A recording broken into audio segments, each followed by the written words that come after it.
Good evening. I am so happy that we're going to have this chance to really review covering all the bases. We're at a point in our class where we need to go back and do some review and to pick up some new ideas. As you continue to complete your project, I want to be certain that you have everything. So tonight, we're going to cover all the bases. Can you really believe that we're not in class and we're doing this by teleconference? Oh, this is wonderful.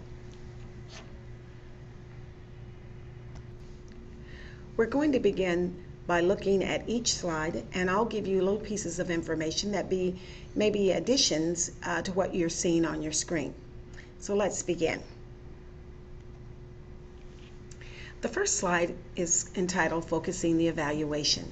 You'll notice the bullet points are talking about the purpose of this is to clarify the purpose of the evaluation, to explain how the results will be used to improve quality and/or effectiveness, to identify all stakeholders, and to establish the key questions that will drive the evaluation.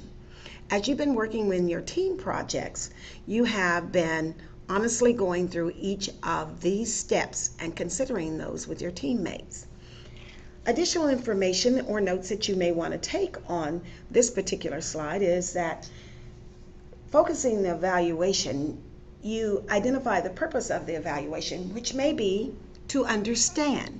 For example, to understand what effect Avid is having on student confidence of students who are in the middle who are currently in advanced placement courses. Another purpose may be, the purpose is to look at the results of something that will be used to develop. For example, the purpose is to look at the results of analyzing a program that will be used to develop maybe some new aspect. Another purpose of evaluation is to identify which aspects are working the best. Another purpose might be to look at the results, which will be used to modify or to refine a certain aspect of the program. A final purpose of an evaluation might be to determine how effective something is, and the results would be used to determine the effectiveness of some aspect of the program. In our case, we're looking at the World War I Museum. Let's look at the next slide.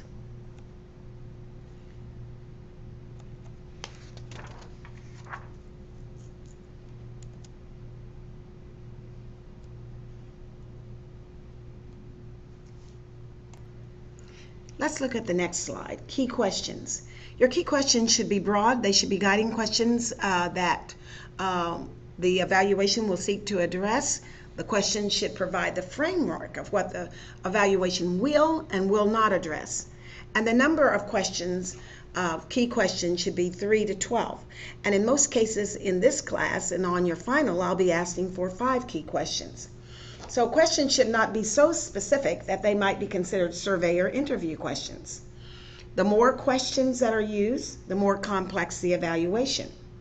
It is important that the focus of the evaluation be completed before determining the evaluation's design and the data collection methods. If you think back on our class, you decided that you, in most cases, were going to be analyzing the communication aspect of the World War I Museum. In our class, you chose your area, and it has, in most cases, been communication and marketing. Some of you have added other aspects to that communication piece. The focusing phase of the evaluation should include the following: a rationale and purpose, stakeholder groups identified, and your key questions. Let's move to the next slide. This is a think and respond. So we have Judy and Mark, and they have worked hard at designing a new teacher induction program. Together, they determined that it would be a good idea to evaluate the design of the new program before they roll it out to the entire organization. They decide to invite a few subject matter experts and a few second-year teachers. Mark and Judy decide to run a short 30-minute group interview. What are the flaws with their plan?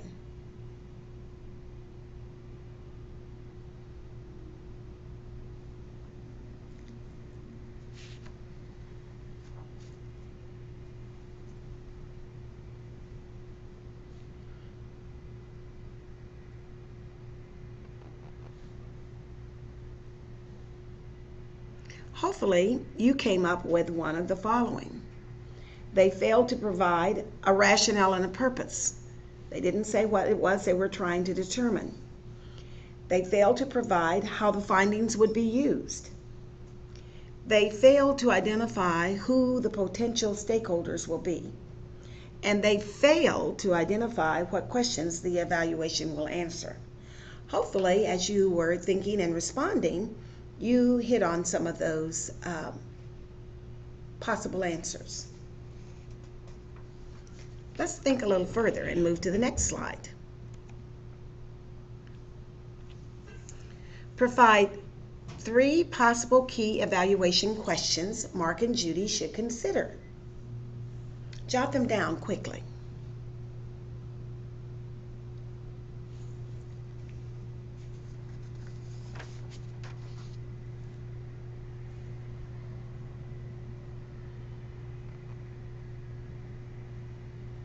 Remember that Mark and Judy are trying to evaluate the design of the new program before they roll it out to the entire organization. So what would be questions that they should consider as they focus their evaluation?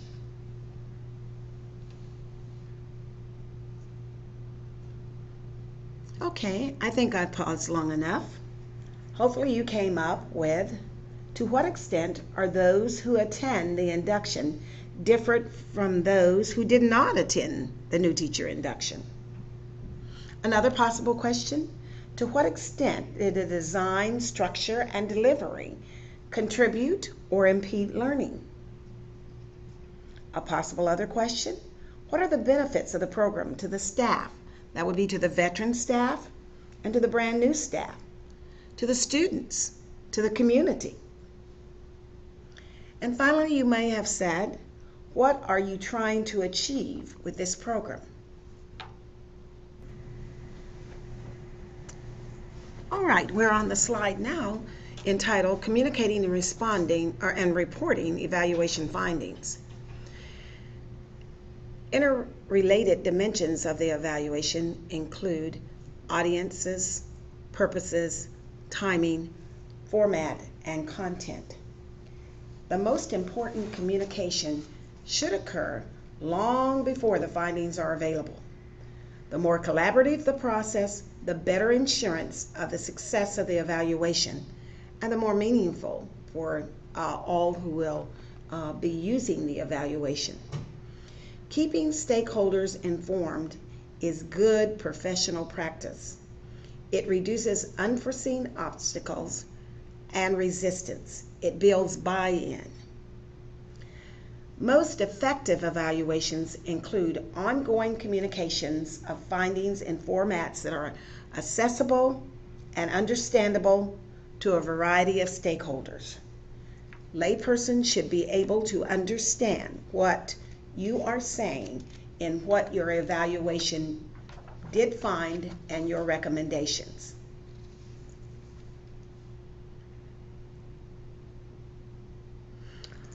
Audiences are who benefit from knowing the findings.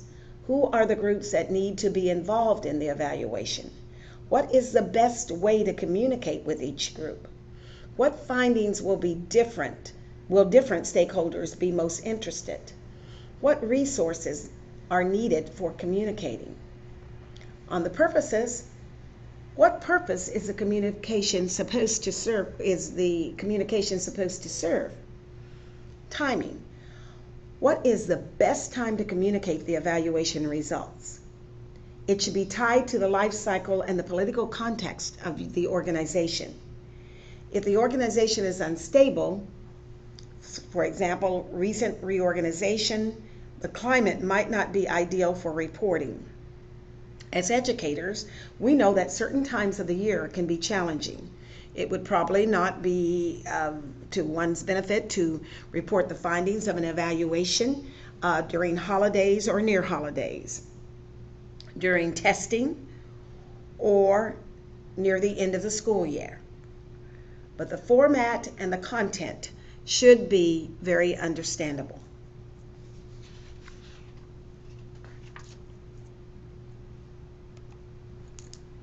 Managing the evaluation. To manage the evaluation effectively, the evaluator should be monitoring the evaluation's projects, tasks, and personnel. They should have established a timeline and be staying on schedule. They should be monitoring the evaluation budget, and we're going to talk about budget. And in your team project, there is a section on budget. Staying on budget or negotiating changes is very, very important, and keeping the stakeholders informed. I can't say that enough. In developing a budget, it's important to know that for any project, there's an overall budget and there's an evaluation budget. The evaluation component of a project or the evaluation budget should represent 10 to 20% of the budget project for the whole program. So for example, a program that's going to cost $100,000 to design, develop, and deliver, the evaluation budget should be somewhere between $10,000 and $20,000.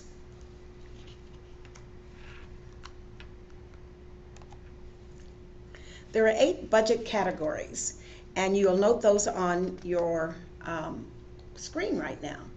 Personnel, professional staff, materials, supplies and equipment, communications, printing and reproductions, travel, facilities, overhead, general administrative costs, miscellaneous or contingency costs. Personnel could cost up to 70% of the budget. Estimate the number of days, hours, and the rate of the persons involved, of the staff involved. The evaluator, clerical support, and consultant fees and the data analyst should be included. Materials include anything from markers, discs, flip charts, postage, telephone. And communication cost would also be marketing, and that could be the postage and the telephone. Printing and laminating, binding, travel, air, mileage, hotel, and meals would be included. Facilities would be room rental, overhead, cost estimate to external customers of internal administrative time. And very, very important, there should be a contingency fund for unforeseen costs such as fuel increases, unexpected travel, additional expenditures. Budgeting is very important to the stakeholders. A meta-evaluation is evaluating the evaluation. There are 2 types: internal, credibility can be challenged. External is an outside peer group. External evaluation is often rare in organizations because of its cost. The last slide is a think and respond. Recount an example of an internal evaluation of which you have been a part. Cite advantages and disadvantages. Then recount an example of an external evaluation of which you've been a part. Cite advantages and disadvantages. So your internal is probably your school improvement. An external might be that you're serving on one of the outside, as an outside evaluator on an NCA or QAR team. Our last slide is called Implementing Evaluation in Organization. 5 strategies to increase viability or success. Gain commitment and support for the evaluation work. Use participatory and collaborative approaches. Understand the evaluation context. Engage in evaluation professional development. And choose the role that you will take as the evaluator. So stress the organizational benefits. Link the evaluation work to the organization's mission and vision. Involve stakeholders throughout the process. Emphasize use of findings or building learning capacity. Start with small projects and always employ systems thinking.